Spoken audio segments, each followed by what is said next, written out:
Hey all, I've been getting lots of questions lately about some of my favorite things, so I thought I'd do a video and show you some of my favorite things. This wheel of names is one of my favorite. You can change the number of numbers that are on it. You can also save them and open up different ones. What I really like is the settings. There's a lot of settings to be able to customize. So you can make the sound or the number disappear after you spin.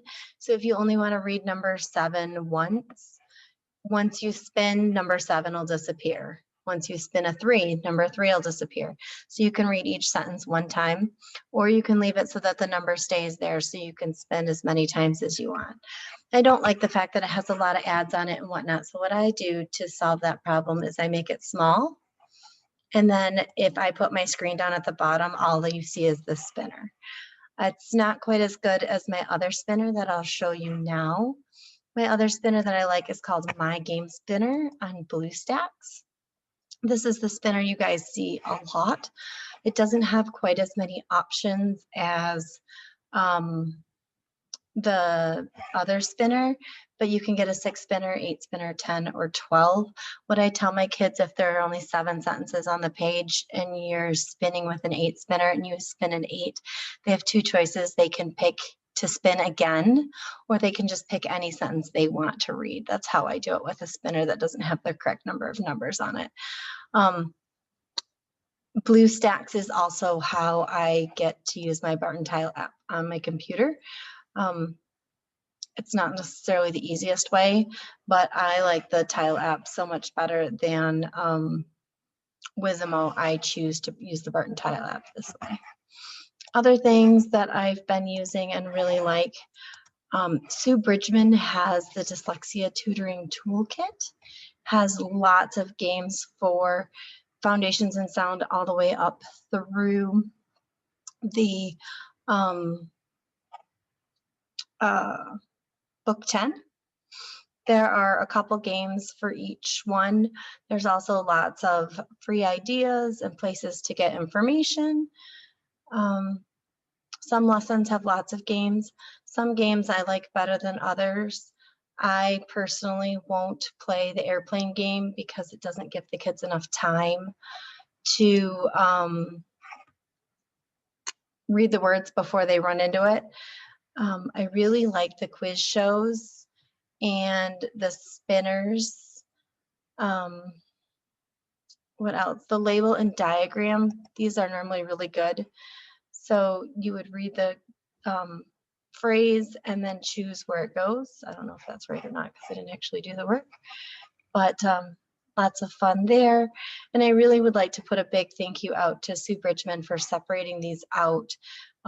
They load a lot better on my computer now than they used to.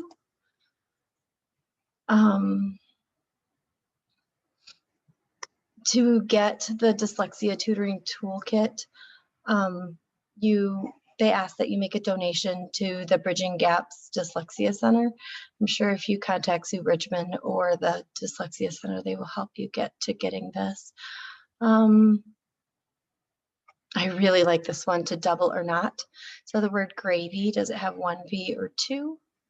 And what I really like about this is if my kids click the wrong answer and I want to go back and talk and discuss with them the right answer, I really, really like the fact that you can click the back arrow and bring the answer back up.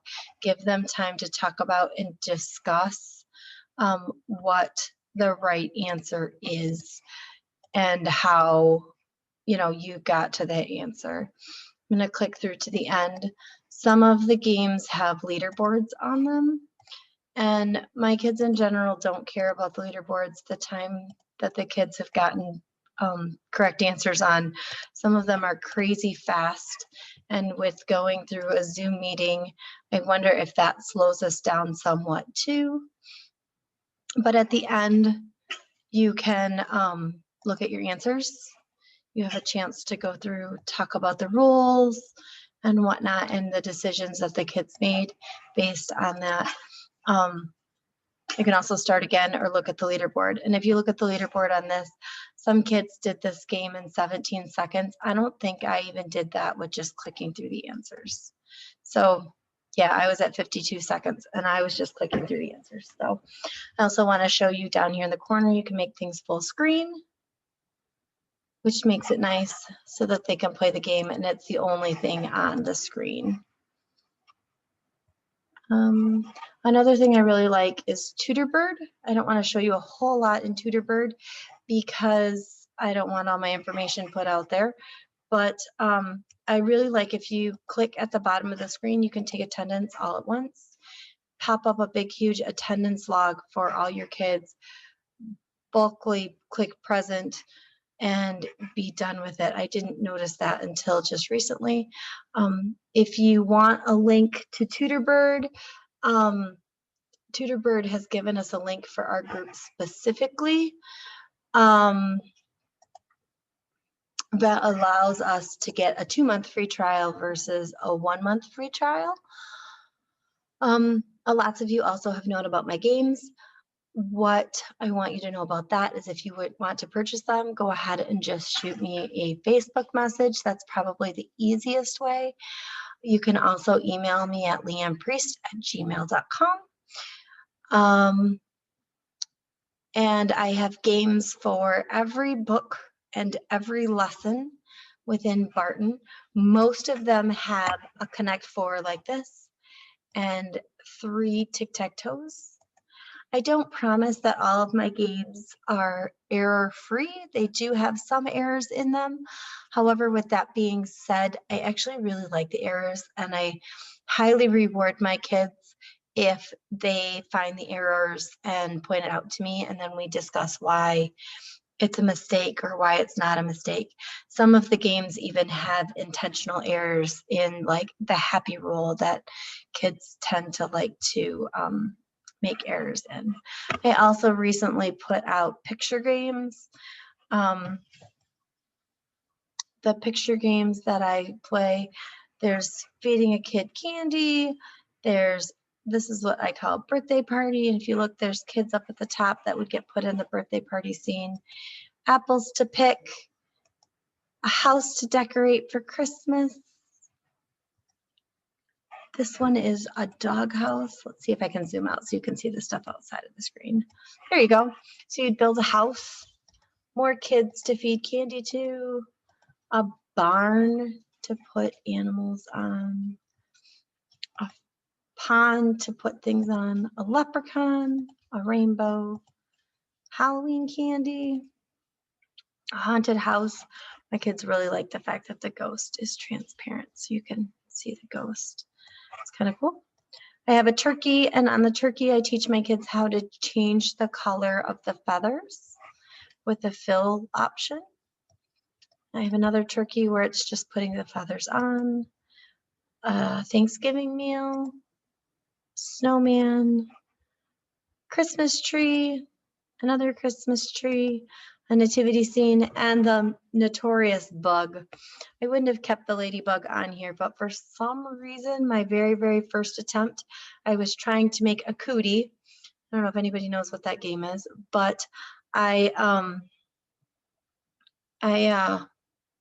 made this bug, and it's not the best of bugs, but my kids really have fun with this one, so I left it on. If you could do me a favor, I have one kiddo who is really into subscribers on YouTube. He checks every time we tutor, before we tutor, how many subscribers we have. So if you could please subscribe, I would really appreciate it. He is convinced that he is the reason why I have all sorts of new subscribers.